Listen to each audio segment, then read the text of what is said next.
Saya tadi sempat bawa kitab Mukhtasarul Muzani. Bareng ngerti ini kok jadi pengajian umum lemes ya. Waduh, mau nyalahkan Gus Kausar Mbah nggak berani. Tapi saya tadi matur sama Gus Kevin, Gus ini kok jadi pengajian umum, nggak tahu. Sebenarnya saya ingin anak Wahab saja, terus tak marahin terus pulang. Tapi ini di depan orang banyak, kalau marahin kan nggak baik ya. Sudah saya tak rileks saja. Tak ceritakan bukti keseriusan fikih itu dikarang. Misalnya begini, ini contoh Zakaria Al-Ansori, saya Zakaria Al-Ansori ketika dengan tanda kutip sering bilang wa takbiri bidzalik aula min takbiril asli kadan atau a'ammu min takbiril asli kadan. Kenapa ada gugatan takbir?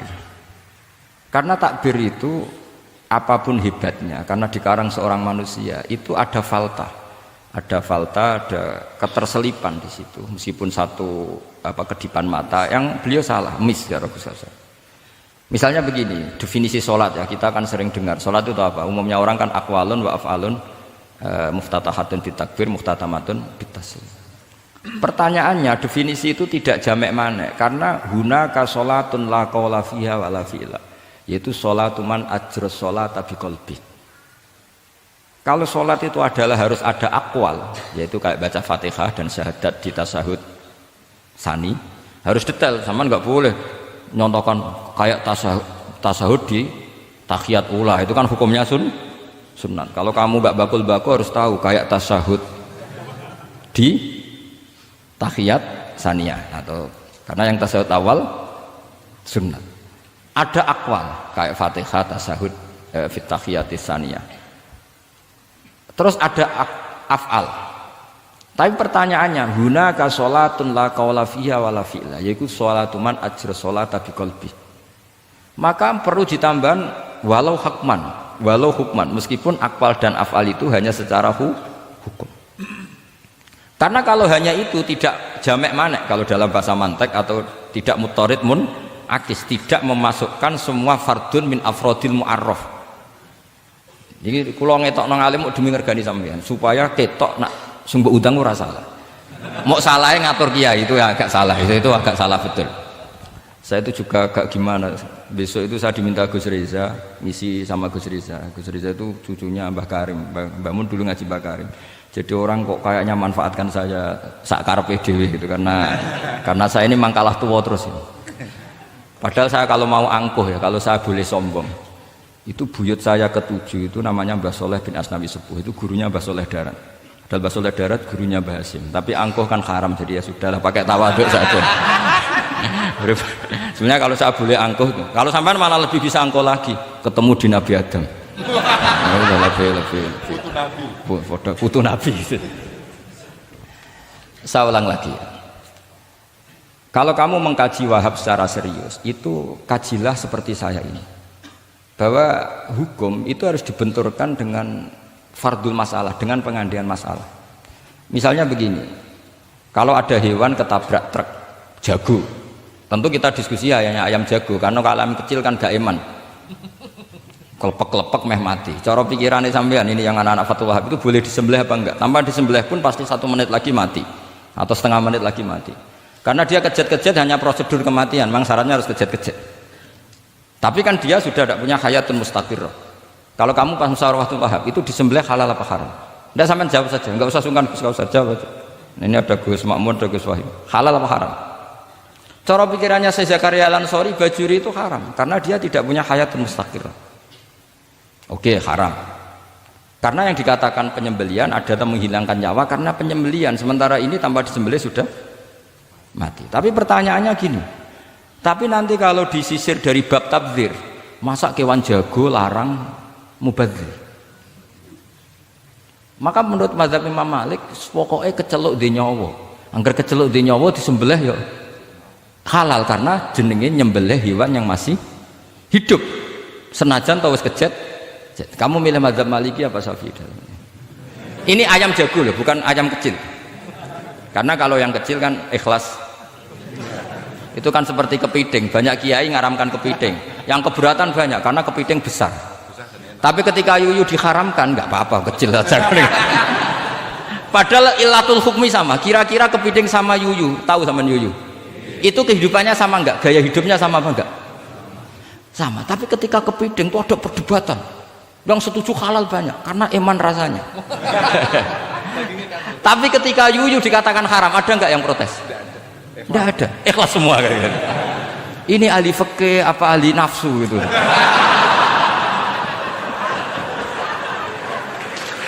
Jadi apa debat itu akhirnya nggak mutu kan? Coba kehidupannya kepiting sama yuyu itu sama apa enggak? Sama. Kenapa kepiting mukhtalaf alaih kalau yang yuyu hampir semua kiai meyakini haram? Kenapa? Sama. Saya itu pernah betul ngalamin, saya mau pas jalan-jalan sama putri saya, ada ayam jago ditabrak truk gitu. Sudah kejet-kejet, tanya orangnya, Gus ini halal enggak? Saya bilang untuk kamu halal. Lama-lama orangnya penasaran, kok untuk kamu, untuk hukum kok ada untuk kamu. Untuk... Hanya tanya, gak Gus sak mestine iku piye? Kon tak haramno ya ora siap, wong kon iman nggih Gus bener. Ya misalnya cara jenengan. Aku kiai kurang pegawean tapi ya mangan pitik kejet-kejet aku. Tapi ini logika ya, logika yang dibangun fikih. Fikih itu kalau bangun kaidahnya gampang. Fikih itu gampang sekali karena sesuai fitrah manusia. Misalnya fikih itu kadang saya baca itu ya tertawa. Coba orang wajib mandi karena keluar mani. Ya sudah keluar mani wajib mandi. Sebetulnya keluar anak itu tidak ada hadisnya, nggak ada dalilnya. Tapi wajib mandi orang nifas itu karena mengeluarkan anak. Itu orang-orang fikih yang masih asli itu kalau bilang ya li anal walada maniyun munakidun. Ya kadang-kadang sembrono. Ya enteng saja. Mbah jenengan tak nonton tenan kok ngendikane gitu. Li annal walada maniyun munaqid. Jadi sampean itu ya maniyun munaqid. Jadi khurujul mani itu ya punya far'ul hukmi yaitu khurujul walad. Sama-sama yujibul husla. Karena sama-sama apa? Maniyun batin mbah tak nonton tenan kok terus ini ajak guyon apa piye gitu. Dan ulama itu memang rileks. Ketika Syekh Zakaria Al-Ansari membela mazhab Syafi'i, yaitu dalam konteks tohur, kita tahu kan kalau ghafir itu mengampuni, kalau sering mengampuni disebut ghafur. Syakir orang yang terima kasih, kalau sering syukur disebut syakur. Sehingga rata-rata sifatnya Allah itu ikut sifat mubalaghah, wahhab, faul ya. Ya kan itu aturannya gitu kan, fa'alun aw mif'alun aw fa'ulu fi kasratin an fa'ilin badil.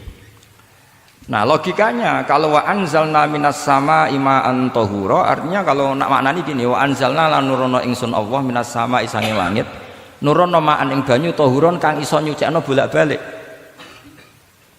Karena faul adalah untuk lil kasroh atau lil mubalaghah, harusnya nggak ada mustakmal. Maka saya sering kadang balelo nggak ada mustakmalan karena wazannya faulan tahuron. Tapi Imam Zakaria Al-Ansari, bela-bela madzhab Syafi'i, kata beliau ya'ti fa'ul bima'nal alat, kayak sahur lima itas saharubi. Tapi ya agak-agak takalluf, agak-agak apa? Termasuk takallufnya lagi Syekh Zakaria Al-Ansari, atau fa'ul bima'na takrir atau mubalaghah fi udwin wahid. Di sini biasanya baca udwin apa udwin, tidak tahu saya, pokoknya bacanya 2 kali gak apa-apa. Umumnya apa? Udwin ya? Ya sudahlah, ikut partai sampean saja.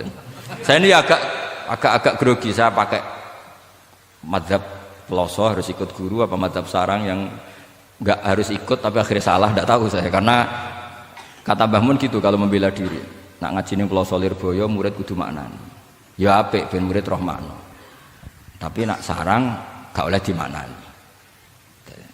Ke sarang ketika dinyek al ilmu sayyidun wal kitabatu qaiduhu qayyid apa suyudaka fil hibalil wasiqah. Kata beliau, iya tapi nak naline kakean ya mati bodoh. Itu karena itu jadi itu guyonan ya, guyonan manhaj. Ini sudah saya sama ini koalisi yang baik. Karena saya punya madzhab sarang, saya punya madzhab peloso, harus sama-sama konsisten dengan madzhab masing. Nanti di mahsyar nanti kita ketemu. Siapa yang ahli Fathul Wahab, siapa yang ahli Bako.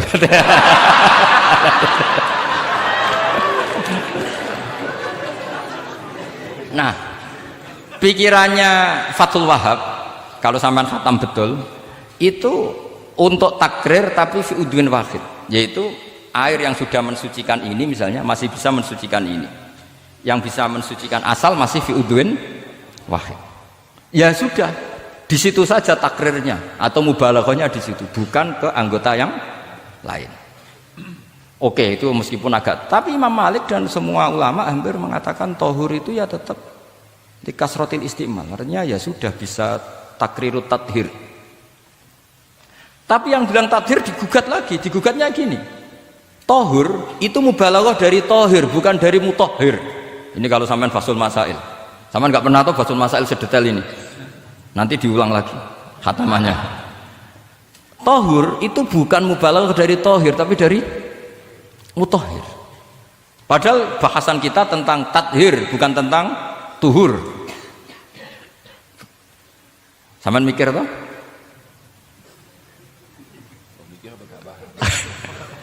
Enggak usah dijawab apa diterangkan? Apa ngaji lagi aja, enggak usah bohong dulu.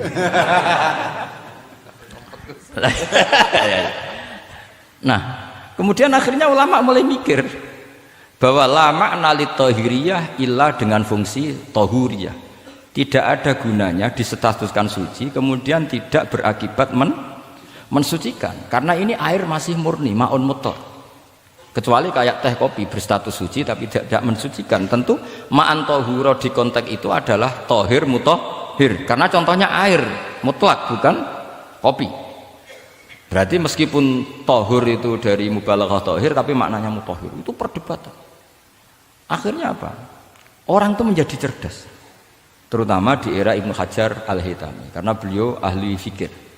Beliau itu cerdasnya Masya Allah. Tapi apapun itu, beliau tetap manusia. Kecerdasannya kadang berlebihan dalam aturan yang dipatok mazhab Syafi'i, termasuk mensyaratkan Jumatan harus orang 40. Sekarang pertanyaannya gini, sama tak beri pertanyaan, harus bisa jawab. Meskipun salah, nggak apa-apa. Saya butuh jawaban, nggak butuh benar. Karena sudah tahu, mesti agak salah itu, nggak apa-apa.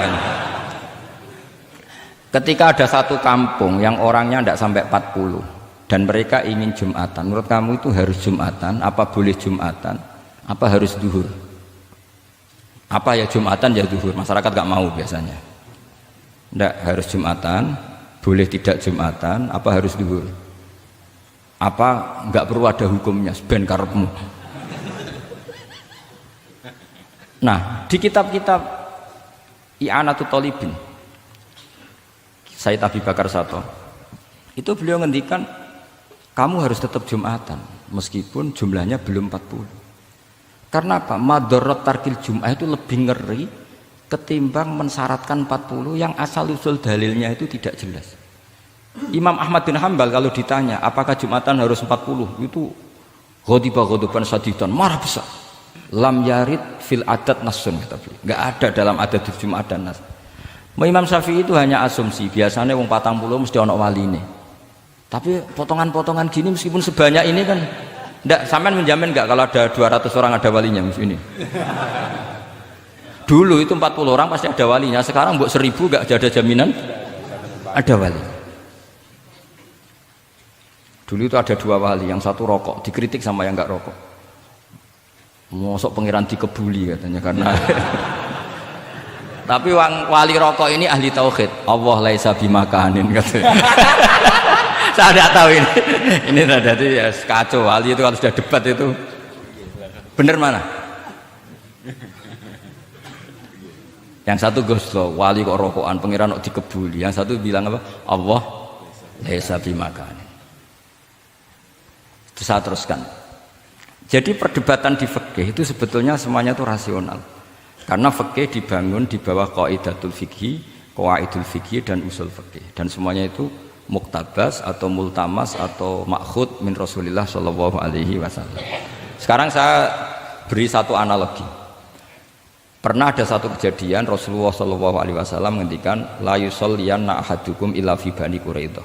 Kamu jangan sholat asar kecuali sampai Bani Quraidah. Kira-kira saya ngomong sama santri, kamu jangan sholat asar kecuali sampai Lirboyo.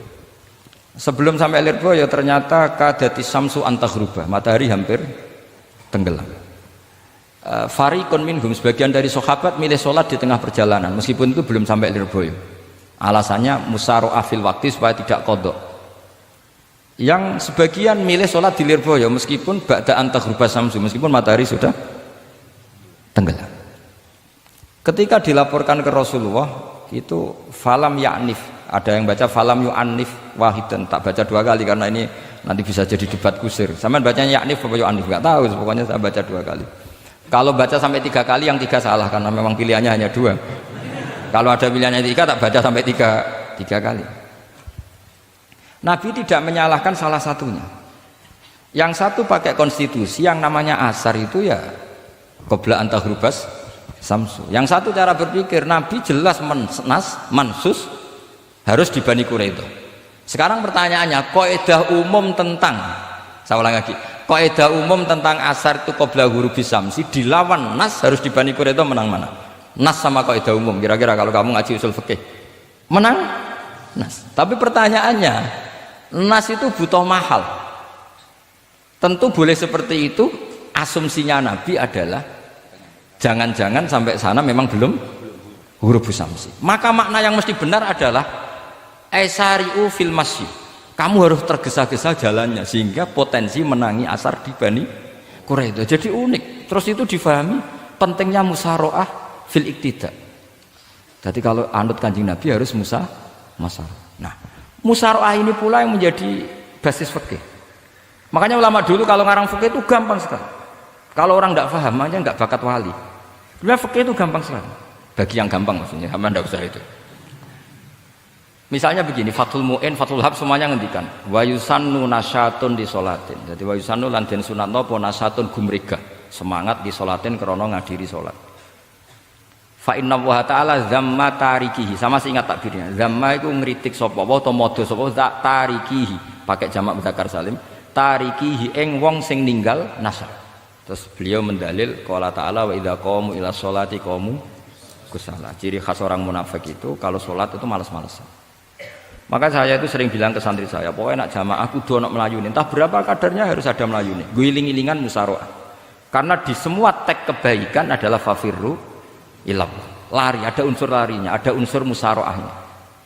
Nah, lalu lama-lama mengatakan makna hadis ini yang mesti adalah pentingnya musaroah.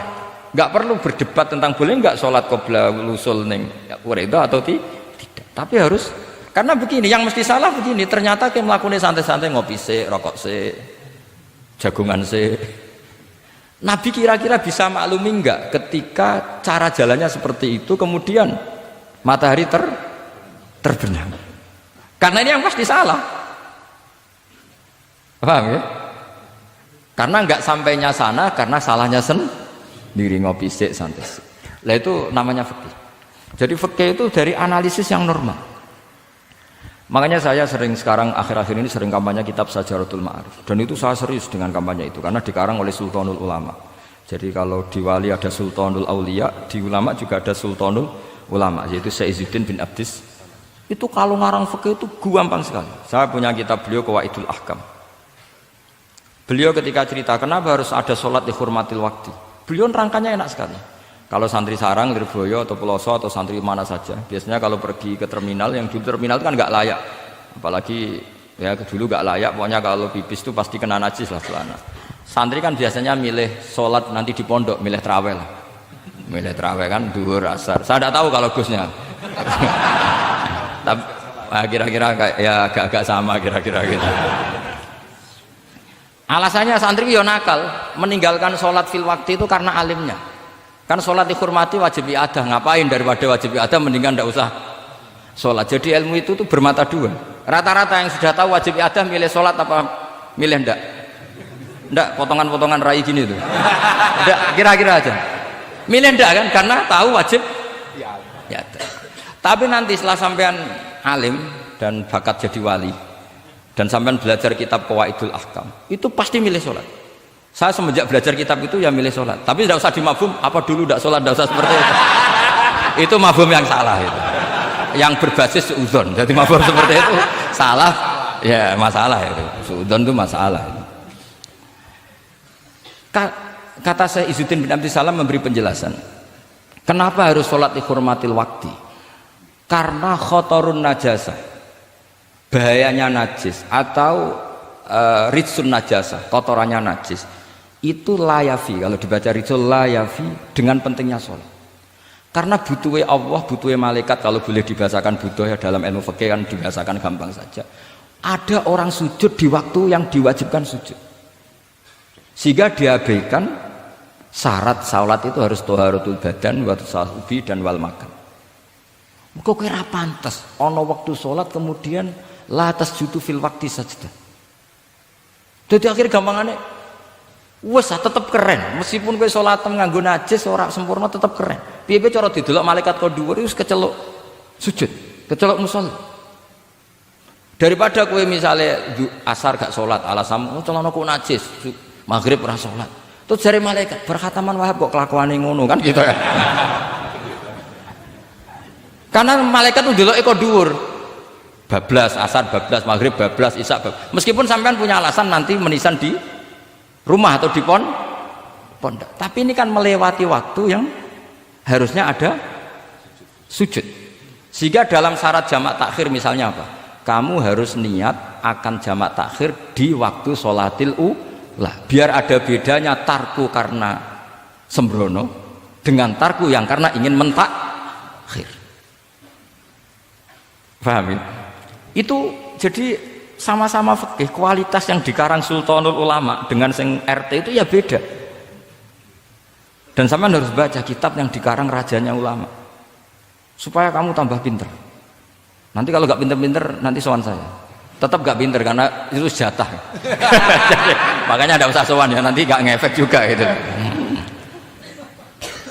Itu Syekh Izzuddin bin Abdis Salam. Terus kemudian beliau mengebabkan itu detail sekali, yaitu di Sajaratul Ma'arif dibabkan di bab faslon la yutrakul haqqu li ajlil batil. Itu beliau bikin satu strategi fikih itu yang luar biasa. Misalnya begini, jihad atau perjuangan membela Islam itu harus kamu menyertakan orang-orang fajir, orang-orang fasik. Kenapa? Likuwatil Islam. Karena kesalahan orang fajir itu tidak seimbang dengan pentingnya syaukatul Islam atau syaukatul muslim. Terus saya itu dulu ya iskal itu ya agak protes, tapi ini ulama wali. Sampai saya sholat berkali-kali, ya Allah saya beri kefahaman tag ini. Kalau terpaksa beda, nanti saya mohon ketemu beliau, saya mau protes. Sama nggak usah tahu caranya ketemu wali-wali yang sudah meninggal. Nanti kalau sudah jadi wali tahu sendiri. Jadi nggak usah tanya. Akhirnya saya sholat dan akhirnya faham tanpa ketemu. Karena saya bayangkan ketemu ya lebih sulit. Mendingan minta faham timbang minta ketemu. Logikanya begini. Misalnya nyon sewu kita fi daril harbi. Bayangkan kita di daril harbi atau zaman Indonesia dijajah Belanda. Saya ulang lagi ya, dalam konteks jangan sekarang, contohnya sekarang nggak perlu perang, zaman dijajah Belanda. Kita misalnya milih pasukan Hizbullah dan Sabilillah selektif, yang sholatnya benar, yang puasanya benar, yang toharohnya benar. Kira-kira dapat pasukan berapa coba? Enggak, jawab saja.